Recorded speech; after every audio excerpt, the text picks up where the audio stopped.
Soybean সেদ্ধ করে নিয়েছি, 10 মিনিট সেদ্ধ করে নিয়েছি। গ্যাসটা মিডিয়াম ফ্লেমে রেখে এবং সয়াবিন রান্না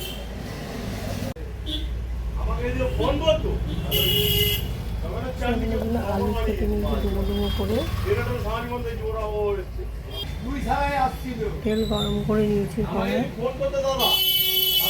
ডুমো ডুমো করে কেটে নেওয়া আলুগুলো তেলের ভিতরে ছেড়ে দেবো।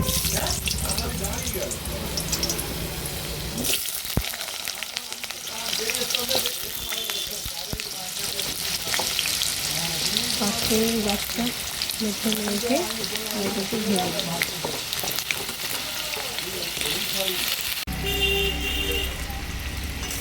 ক্যামেরাটা অফ হয়ে গেছিলো। আলুর ভেতরে আমি হলুদ গুঁড়ো দিয়ে খাওয়া হলো, অনেক নুন দিয়ে দিয়েছি, দিয়ে একটু নাড়াচাড়া করে ভেজে নেব। 5 মিনিট মতো ভেজে নেব, তারপর ফিরে আসছি। আলু ভাজা হয়ে গেছে, আর আমি গ্যাসটা অফ করে দিচ্ছি। আবার রসুন পেঁয়াজ পরিমাণ মতো জিরাটা গ্রাইন্ড করে নিয়েছি। আলু তুলে নেওয়ার পরে কড়াইয়ে তেল দিয়েছি 3 চামচ। তেল দেওয়ার পরে তেলটা ভালো মতো গরম হয়ে গেছে। এবারে আমি সামান্য একটুখানি গোটা জিরে ফোড়ন দিই।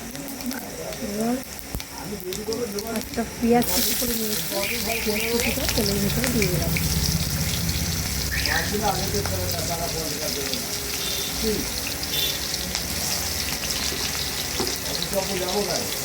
নাড়াচাড়া করে নিচ্ছি।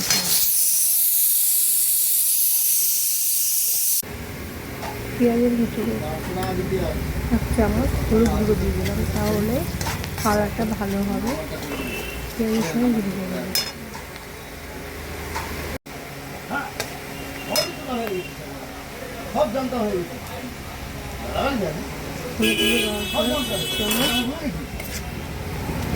লঙ্কাগুলো দিলাম, যেহেতু আমার সয়াবিন অনেকটা পরিমাণে বেশি, সেই জন্য হলুদ আর লঙ্কা গুঁড়োটাও একটু বেশি দিতে হয়েছে। আপনারা যে পরিমাণে সয়াবিন খাবে সেই পরিমাণেই দেবেন। চিনি দিয়ে দিলাম,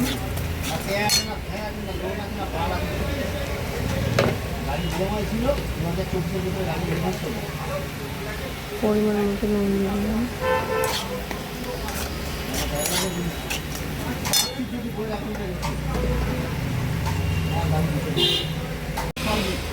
গরম করা মশলাটা দিয়ে দিলাম।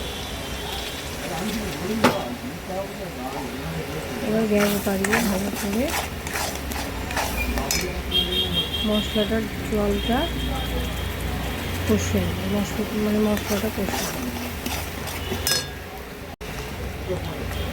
10 মিনিট মতো ভালো করে কষিয়ে নেওয়ার পরে 1 টিস্পুন জিরে গুঁড়ো দিলাম। জিরে ভালো করে ভেজে নিয়ে তারপরে মিক্সি গ্রাইন্ডারে গুঁড়ো করে নিয়েছি।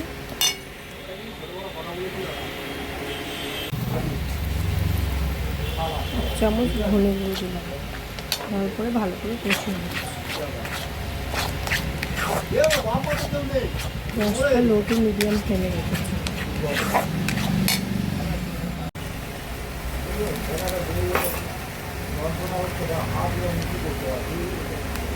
কিছুটা মিট মশলা দিয়ে দিলাম। মিট মশলা দিলে তাহলে কাঁচা মশলার গন্ধটা থাকে না, খেতেও কিন্তু খুব ভালো টেস্ট হয়। মশলাটা আমার ভালো মতো কষানো হয়ে গেছে।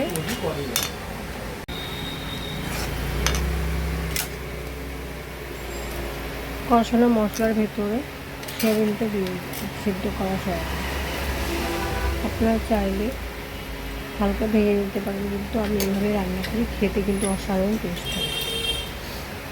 আর সয়াবিনে কিন্তু খুব হাই প্রোটিন আছে, খাওয়া খুবই উপকার। মাছ মাংসের থেকে এটা খুবই উপকারী জিনিস। যারা মাছ মাংস খেতে না চান তারা কিন্তু সয়াবিন রান্না করে খেতে পারেন। এইভাবে খেতে খুব ভালো লাগে।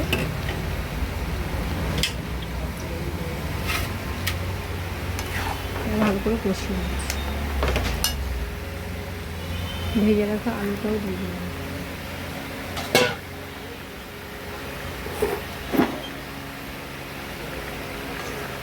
এবার ভালো করে আমি কষিয়ে নেব। আলু আর সয়াবিন।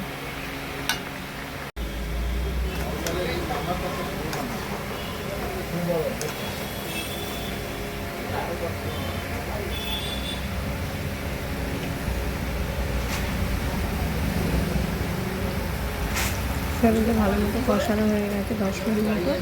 এবার আমি পরিমাণ মতো একটু জল দিয়ে দিলাম, তাহলে সয়াবিনগুলো জলের ভেতরে মশলাটা সয়াবিনের মতন ভালো মতো হয়ে যাবে। আর একটুখানি শুকানো গেল, তারপরে আমি গরম মশলাগুলো ছড়িয়ে নাড়ব। তাহলে আজকে রেসিপিটা বেশি আপনার ভালো লেগেছে, লাইক করবেন, শেয়ার করবেন। সয়াবিনটা আমার রান্না হয়ে গেছে। আমি একটু গরম মশলা থেতো করে নিয়েছিলাম, দেখুন দিয়ে দিলাম আমি। এভাবে থেতো করে দিলে কিন্তু খুব ভালো টেস্ট হয়। মজা দিল খেয়ে ঘর যাই, আপনার দেহ থাকবেন। এই তো বিওয়ালিটি কত সুন্দর হয়েছে দেখেছেন আজকে রান্নাটা। সবাই ভালো থাকবেন, সুস্থ থাকবেন, ফিরে আসবেন নতুন কত। সবাই ভালো থাকবেন, সুস্থ থাকবেন, ফিরে আসবো নতুন কোনো রেসিপি নিয়ে। আজকের মধ্যে এটুকুই। তাহলে এইভাবে আপনারা সয়াবিন রান্না করবেন, খেতে কিন্তু ভালো লাগবে। আর আমাকে জানাবেন আপনাদের কেমন লাগবে।